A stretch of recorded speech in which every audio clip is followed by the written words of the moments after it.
We're so excited to be here today and want to welcome everyone to this month's virtual event brought to you by the FYI by Find Your Influence. My name is Chelsea Goodson, and I'm pleased to initiate today's discussion with thought leaders in the influencer marketing space, taking a turn with this month's topic and hitting on creator strategy and how brands can partner with influencers in non-traditional ways.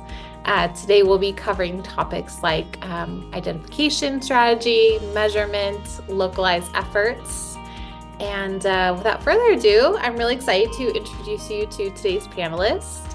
We have Matthew Anger with us. I'd just like to start off by saying I'm so appreciative of the opportunity to be joined by such experts in the field, both on the agency partner side with Find Your Influence, a company that I've worked with for years, as well as on the creator side.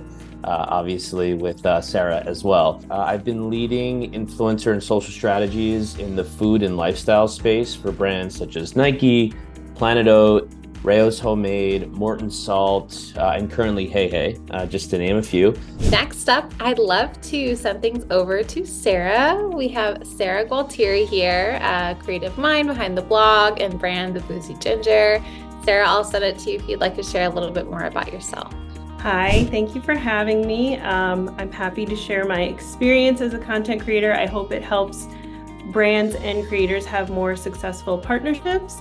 I have been a full-time content creator for a little over 3 years, and I work pretty much exclusively with beverage brands, creating photo content, recipe development, and video.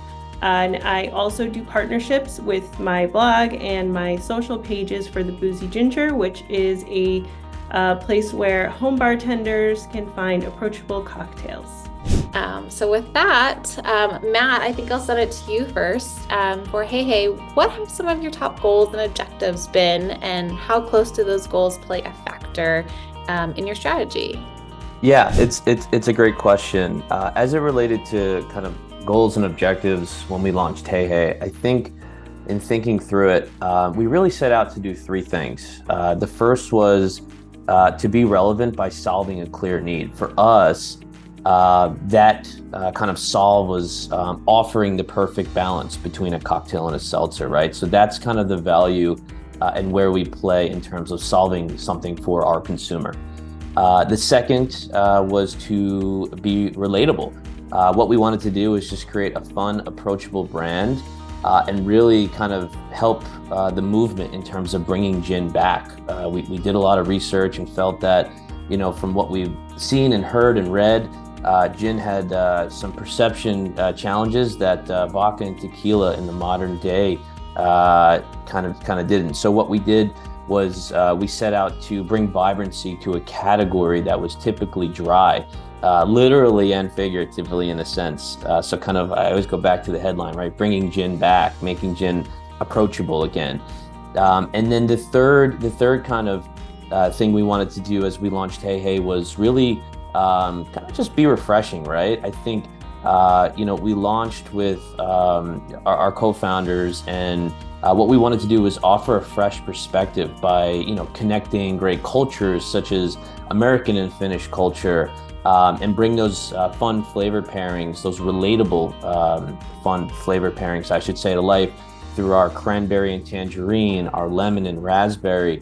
And just next week, we're actually launching our passion fruit lime flavor, which is really exciting. So I'd say these goals really played into everything we do, from, taking subtle jabs at malt seltzers and having some fun with cocktails that might be too sweet. We love to show the color of our real fruit juice and liquid, and really the reactions from our customers and consumers when they realize that it's gin that they're tasting, and they might not realize it. So that's kind of the strategy we took at launch, and how we kind of set up what success would look like in the early days. Sarah, I'd love to send it over to you, and would love to hear also how you identify, say, a brand and an agency when they offer you something. How do you ensure it's very aligned to who you are? And additionally, what pieces do brands typically ask you to provide in their outreach, or do you provide in your own outreach, whether that's engagement metrics, past collaborations, things like that? One of the most important things I think when I'm looking at a brand is this a brand I'm already following, or would I follow this brand organically if I hadn't heard of them before? Because I want their audience to be similar to their target audience to be similar to my current audience. So, and those are part of some of the metrics that they're asking for. And I probably wouldn't even reach out to a brand unless I already knew that this was likely the case. So that can be age, which of course is very important with alcohol. Right. We want to see a large audience over 21, which for me is basically everyone. My audience is a bit older. We're making cocktails at home. You know, this is not even people who are like in their 20s going out to bars. So that's usually not an issue. As well as gender and location and their general interests as well. Like, you know, because in the alcohol space, you're going to have those people that are about partying and going out, and that's not what I'm about. I'm about, you know, educating people who want to entertain at home, you know, making batched cocktails at a party, or just want to have a nice evening at home with dinner. They're making a really great cocktail. They want to learn more about classic cocktails.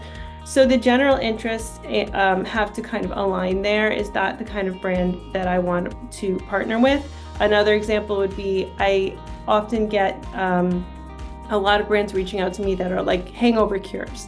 And immediately I say no, because I don't promote drinking to the point where you're going to need that.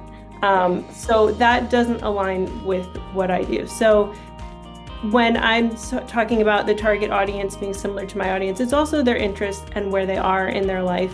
And so there's going to be a little bit of research on the brand. What kind of things do they post? What kind of people follow them? Who do they follow? And when they ask for metrics, for me, it's usually reach. That's the biggest thing. So the reach of my stories and the reach of my reels. And I know my audience well enough to know, usually as soon as I look at a brand, if this is something that they want to see, if this is something they're going to be interested in, and if I can turn this into a post that's valuable to them, typically with a recipe, you know, say it was a gin brand, and I want to, you know, show off the different notes that are in that gin and show people how do you make a cocktail that's going to let this gin shine. So that's really what goes into looking at who I should work with. And those are the kinds of metrics that they usually ask for. It's interesting to hear from Matt and what the brand side is looking for and how they go into comments and things like that, because I don't usually get to hear about that. That work has probably already been done by the time they reach out to me, so I don't even know about it.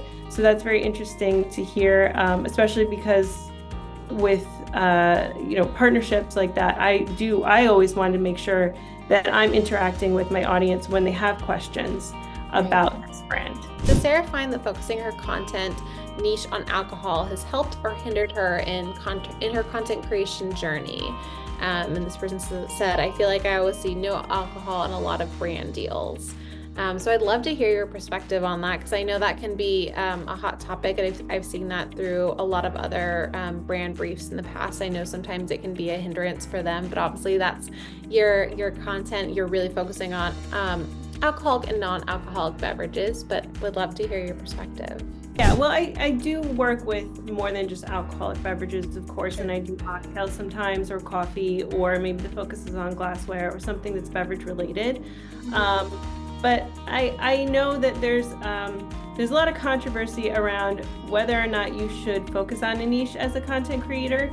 And it may not be for everyone, but since my focus has always been on visuals like photography and video, I find that specializing in one thing, of course, you become more of an expert on it over time, which is great for your audience, for your content.